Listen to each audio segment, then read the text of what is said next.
Hey teacher. Um, First of all, sorry if my dog makes too much noise. She's being a little annoying, but anyway, I'm going to present to you all my teammates and my efforts to create our final project. First, we did our main economic resources map. Um, my teammates did America, Asia, Africa, and Oceania. Ocean, yeah, and I did Europe. Um, yeah, so Europe uh, isn't very rich because it's isolated, well, far away from the equator. Well, isn't very rich in primary resources. Uh, it has a huge industry of coal, which provides energy. Um, it has also a considerable presence of uranium, but apart from that, it doesn't have many riches. Then Africa has a lot of natural resources like diamonds and like gold, like copper and natural gas. A lot of countries extract the resources they use from this continent. So yeah, a lot of precious metals in Africa. Then Asia, well, it has coal reserves as well, and it exports a lot of manufactured process. Sorry, manufactured items like phones, like processing tablets, um, and yeah, it has in Russia mainly. Sorry, I forgot to mention the oil reserves in Africa. Um, Asia, in mainly the Middle East and Russia, has a lot of um, oil reserves. Sorry, and finally, America. Oh, sorry, Oceania first. Oh, yeah, I think it's pronounced like that. Um, well, it mainly has mineral and metal deposits like iron, nickel, gold, uranium, and stuff like that. And finally, America. Well, it has a lot of clean, fresh water, silver. It produces a lot of cotton and corn, a lot of corn. So, yeah, that's mainly it. Then, well, there are a lot of conflicts happening around the world. For example, the instability of the government in Venezuela, or the civil war happening amongst the different ethnic and uh, religious groups in South Sudan.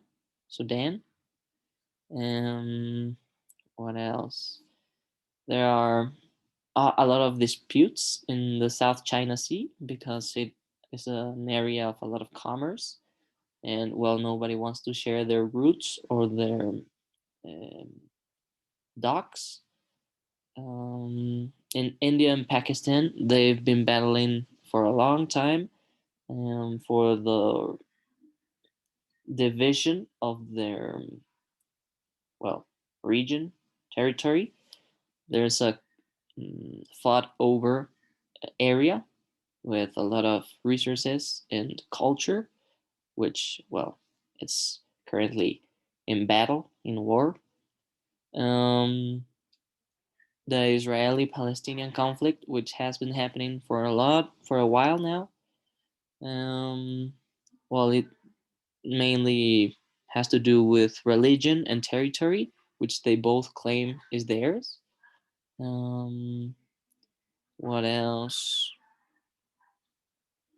The Abkhaz independence because it wants to become uh, well, independent territory apart from Georgia. From Georgia, I think it's from Georgia. Wait a second. Um, Sorry. Oh no. its independence from the Chechen Republic. Um, and yeah, a lot of conflicts I mentioned. Let's not make it too long. And yeah, this conflicts in resources and economic positions and all of that generates a lot of migration around the world. For example, Venezuelans migrate a lot to Mexico and to the United States because of the current state of their government. Um, Middle Easterns, since they have been in armed conflicts for a long time, they migrate to Europe, mainly Germany. Germany has been for 3 or 4 years the place with biggest migratory flow. Yeah. What else? Africans, well, they flee from economic situations, from religious conflicts, from um, civil wars. Um, what else? Mexicans, because of the economic situations, migrate a lot to the United States. Um, Also, because of the economic situations, migrate the Spanish and the Greeks. And yeah, inside of Africa, there is a lot of um, national migration. Yeah, because well, um, there are a lot of disputes in their territories. So yeah. Now, for my conflict of choice, I chose the Troubles, or the Northern Ireland conflict, which has been happening since the 1960s. Yeah. So the background. For many, it is not known that the region of Ireland has had quite a few conflicts uh, mm, regarding the division of the territory. Um, Well, this controversy started in the 1960s with a period called the Troubles, which emerged in the Irish nation. Um, this conflict involved discrepancies amongst the mainly Protestant inhabitants of Northern Ireland and the Catholic part of the Republic of Ireland. Yeah.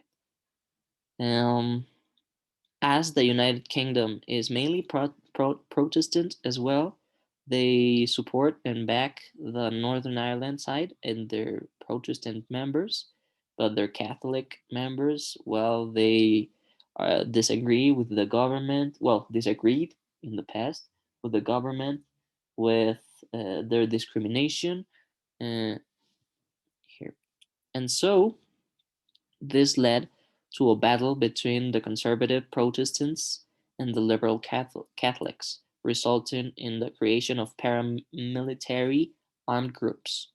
Of course, the English backed the Protestants, and the Catholics, well, they were backed by the Republic of Ireland.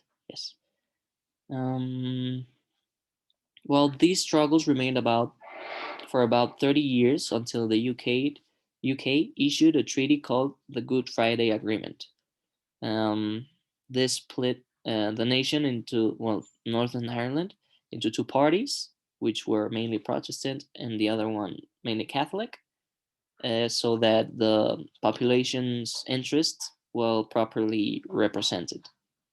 Um, Here. Um, yeah, it also stated that Northern Ireland would remain as a part of the United Kingdom. However, it could reunite with the Republic of Ireland if the majority of Northern Irishmen and women and the majority of the Republic of Ireland inhabitants voted in favor of such change. With this agreement, the paramilitary groups seized their weapons and violence dropped and kept the stability for a considerable while. Yeah. Of course, this agreement remained, but it was much more diplomatic and organized. Later, nowadays, came the situation called Brexit. Um, this affected gravely the position of what the people of Ireland wanted for the nation and for themselves. The two biggest parties, which were the Democratic Unionist Party, the DUP, and the Sinn Féin, disagreed about the future of Northern Ireland, of what the future of Northern Ireland should be. Sorry. And so when the referendum was implemented, around 56% of the Northern Irish voted to stay in the European Union. In spite of this, the DUP was in favor of Brexit, and as we know, the separation did take place. So, what is currently the issue troubling the people of this territory is the tension happening at the border between Northern Ireland, sorry, and the Republic.